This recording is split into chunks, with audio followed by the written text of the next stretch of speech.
Bismillahirrahmanirrahim. Assalamualaikum warahmatullahi wabarakatuh. Perkenalkan, kami dari kelompok 3 pelatihan dan pengembangan SDM akan menjelaskan hasil laporan kami atau hasil tugas kami kepada Bu dosen Reski Amelie Hamka, SMM, yaitu mengukur efektivitas pelatihan komunikasi pelanggan melalui evaluasi Kirkpatrick, studi kasus di perusahaan Maju Terus. Selanjutnya,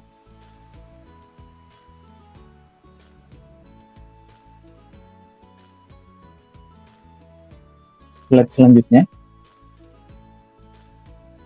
Oke, adapun tim kami, yaitu saya sendiri sebagai pimpinan, Febrian Syoga Pertama, dan evaluator Muhammad Alif Rizky Ilham, Haikal Fikram, Nur Melisa, dan juga Joel Glenn Bernadus. Sebelum itu, izinkan saya membacakan pendahuluannya terlebih dahulu. Bisa next ke selanjutnya. Oke, izinkan saya menjelaskan pendahuluan terlebih dahulu. Dalam upaya meningkatkan kualitas layanan kepada pelanggan, perusahaan Maju Terus telah menyelenggarakan program pelatihan bertajuk Efektif Berkomunikasi dengan Pelanggan yang ditujukan bagi seluruh anggota tim layanan pelanggan. Oke, mungkin penjelasan tentang setiap evaluasi akan dijelaskan oleh evaluator kepada evaluator pertama, yaitu Muhammad Haikal Fikram. Saya persilahkan. Baik, terima kasih atas kesempatan yang telah diberikan. Di sini saya sebagai tim evaluasi pada tingkat pertama, yaitu evaluasi tingkat reaksi. Jadi, 3 aspek dimensi evaluasi pada tingkat reaksi bertujuan untuk mengetahui sejauh mana peserta memberikan tanggapan atau respon terhadap pelaksanaan pelatihan. Dalam studi Trompiners dan Hamden Turner, yang pertama itu peserta merasa puas terhadap materi pelatihan. Yang kedua, fasilitator dinilai kompeten dan komunikatif. Yang ketiga, tempat pelatihan yang nyaman dan kondusif. Jadi setelah melakukan evaluasi yang memiliki 2 instrumen, yang pertama menggunakan kuesioner, yang kedua menggunakan wawancara. Adapun hasil evaluasi menggunakan kuesioner, yaitu secara keseluruhan rata-rata penilaian yang diberikan oleh peserta melalui survei kuesioner yaitu 4,5 dengan skala Likert 1-5, yang artinya nilai ini memiliki tingkat yang cukup tinggi terhadap kepuasan peserta terhadap pelatihan. Jadi mereka merasa pelatihan memberikan manfaat nyata dan membantu meningkatkan keterampilan komunikasi mereka, khususnya dalam menghadapi pelanggan dengan lebih efektif dan profesional. Namun, ada beberapa saran yang muncul, antara lain yaitu durasi pelatihan dirasa terlalu singkat untuk menggali materi yang lebih dalam. Jadi peserta berharap ada lebih banyak sesi praktik atau simulasi kasus yang nyata serta permintaan agar materi pelatihan dapat dibagikan dalam bentuk digital agar mereka bisa mempelajari kembali secara mandiri setelah pelatihan berakhir. Adapun hasil dari evaluasi menggunakan wawancara, yaitu peserta memberikan tanggapan yang sangat positif terhadap pelatihan yang berjudul Efektif Berkomunikasi dengan Pelanggan. Jadi peserta merasa materi yang disampaikan sangat relevan dengan tantangan yang mereka hadapi di pekerjaan mereka sehari-hari, terutama dalam menangani pelanggan yang marah atau kecewa. Jadi sesi role play juga menjadi bagian favorit karena mereka memberikan kesempatan untuk langsung mempraktikkan materi yang sudah mereka pelajari selama pelatihan. Terus instruktur juga dinilai komunikatif, jelas dalam menyampaikan materi, serta mampu menciptakan suasana pelatihan yang interaktif dan tidak membosankan. Mungkin itu saja yang dapat saya jelaskan mengenai hasil dari evaluasi tingkat reaksi. Untuk evaluasi tingkat selanjutnya, saya serahkan kepada Saudari Nur Melisa. Dengan ini saya persilahkan. Baik, saya akan memberikan laporan hasil evaluasi ke tingkat kedua, yaitu tingkat pembelajaran. Sebenarnya, apa sih sebenarnya tujuan ketika kita ingin melakukan evaluasi tingkat pembelajaran? Utamanya adalah kita ingin menilai apakah terjadi peningkatan setelah dan sebelum dilakukannya pelatihan komunikasi ini, utamanya kepada divisi pelayanan pelanggan terhadap komunikasinya kepada pelanggan. Sehingga kami menyediakan beberapa tes, khususnya ada 2 tes. Kami memberikan tes sebelum pelatihan dilakukan dan setelah pelatihan dilakukan. untuk bisa mengukur apakah terjadi peningkatan nilai yang signifikan kepada divisi pelayanan pelanggan dari hasil pelatihan tersebut. Makanya ada beberapa poin penting yang kami berikan dalam pelatihan. Yang pertama itu mengenai materi tentang teknik cara berkomunikasi yang efektif. Yang kedua, materi cara penanganan pelanggan yang sulit, dan juga materi bahasa tubuh dan nada bicara dan serta komunikasi kepada pelanggan yang baik. Nah, materi-materi itu kami jadikan tes, ada 10 tes yang mewakili, 10 soal yang mewakili banyaknya materi-materi dan juga materi pelatihan yang mereka dapatkan, sehingga pada akhirnya dari hasil tersebut kami menganalisis poin-poin yang cukup signifikan, utamanya peningkatan rata-rata pengetahuan dari setiap peserta.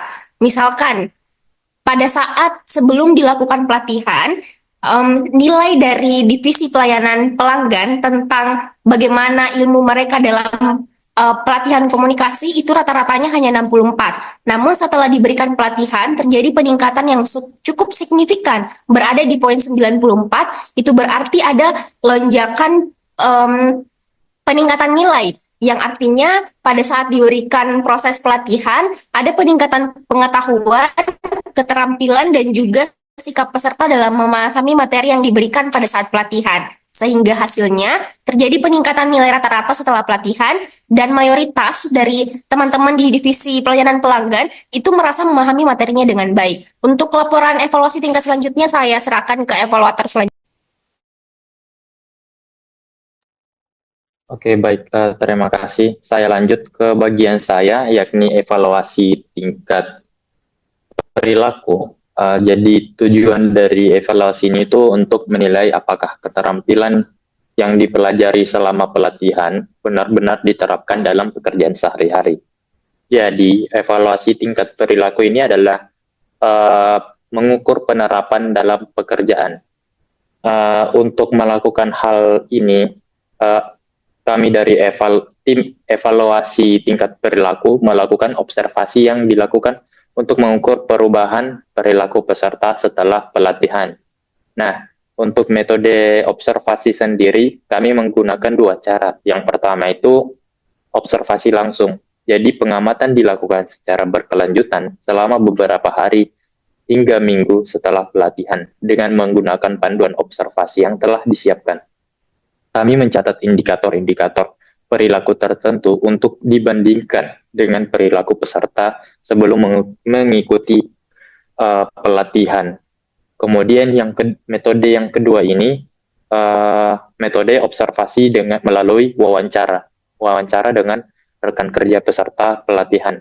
Wawancara singkat dengan rekan kerja, tujuannya itu untuk mendapatkan perspektif tambahan mengenai perubahan yang dirasakan di lingkungan kerja. Rekan kerja ini diminta untuk menilai sebagai penilai pihak yang dapat memberikan penilaian objektif terhadap perubahan interaksi, sikap atau pola kerja si peserta setelah mengikuti pelatihan ini. Kemudian untuk instrumen observasi yang kami gunakan sendiri, itu menggunakan hasil evaluasi dari beberapa tingkat sebelumnya. Jadi kami menunggu proses dan hingga hasil dari evaluasi dari tingkat reaksi dan juga hasil evaluasi dari tingkat pembelajaran. Nah, setelah kami rangkum semuanya, kami mendapatkan hasil observasi berdasarkan hasil evaluasi pada kedua tingkat di atas tadi, pada pelatihan yang diadakan, dan hasil yang menunjukkan yang sangat positif dari sisi reaksi. Jadi peserta memberikan rata-rata penilaian sebesar 4,5, yang artinya mencerminkan tingkat kepuasan yang tinggi terhadap pelaksanaan pelatihan. Jadi si peserta juga merasa pelatihan ini tuh memberikan manfaat yang nyata pada pekerjaan mereka sehari-hari, terutama dalam meningkatkan kemampuan komunikasi mereka secara profesional saat berinteraksi dengan pelanggan. Meskipun demikian, durasi pelatihan agar materi dapat dibahas lebih mendalam, peningkatan jumlah sesi praktik atau simulasi, serta permintaan agar materi tersedia dalam bentuk digital untuk pembelajaran mandiri. Untuk hasil dari wawancara sendiri, hasil wawancara dengan rekan kerja sendiri, itu diperoleh gambaran bahwa pelatihan tersebut memberikan dampak yang positif, yang artinya dampak yang signifikan terhadap perubahan perilaku peserta dalam melayani pelanggan. Sebagian besar responden mengatakan bahwa perubahan yang jelas itu terlihat di peserta pelatihan ini, mulai dari cara berkomunikasi termasuk menjadi lebih ramah, sopan, dan terbuka dalam berinteraksi dengan pelanggan. Mungkin itu saja laporan hasil evaluasi dari tingkat perilaku. Saya serahkan ke evaluator selanjutnya. Terima kasih. Baik, terima kasih kepada rekan saya Ali yang telah memaparkan tentang evaluasi yang telah dilakukannya. Selanjutnya saya akan menjelaskan mengenai evaluasi tingkat akhir yang telah saya lakukan. Jadi sebenarnya tujuan saya melakukan evaluasi ini adalah untuk melihat dampak sebelum dan sudah dilakukannya pelatihan.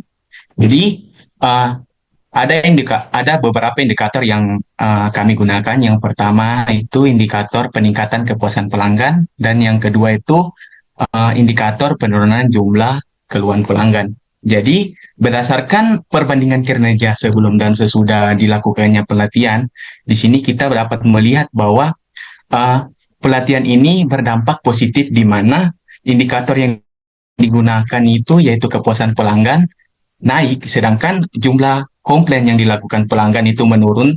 Jadi dapat dikatakan bahwa pelatihan-pelatihan yang telah kita gunakan ini berdampak positif terhadap layanan pelanggan, khususnya dalam aspek kepuasan pelanggan dan penurunan komplain. Mungkin ini dari saya. Terima kasih atas waktu yang telah diberikan. Oke, baik. Terima kasih kepada setiap evaluator yang penjelasannya sangat menarik dan hasil yang sangat baik juga. Oke, akhir dari saya mungkin akan membacakan kesimpulan. Pelatihan yang diberikan terbukti meningkatkan kompetensi peserta, didukung oleh hasil evaluasi positif di semua level. Disarankan pelatihan serupa dilanjutkan dengan perbaikan pada aspek teknis untuk hasil yang lebih optimal. Mungkin bisa slide selanjutnya, slide terakhir. Oke, terima kasih atas perhatiannya. Akhir kata dari kelompok 3, kami mengucapkan terima kasih banyak. Wassalamualaikum warahmatullahi wabarakatuh.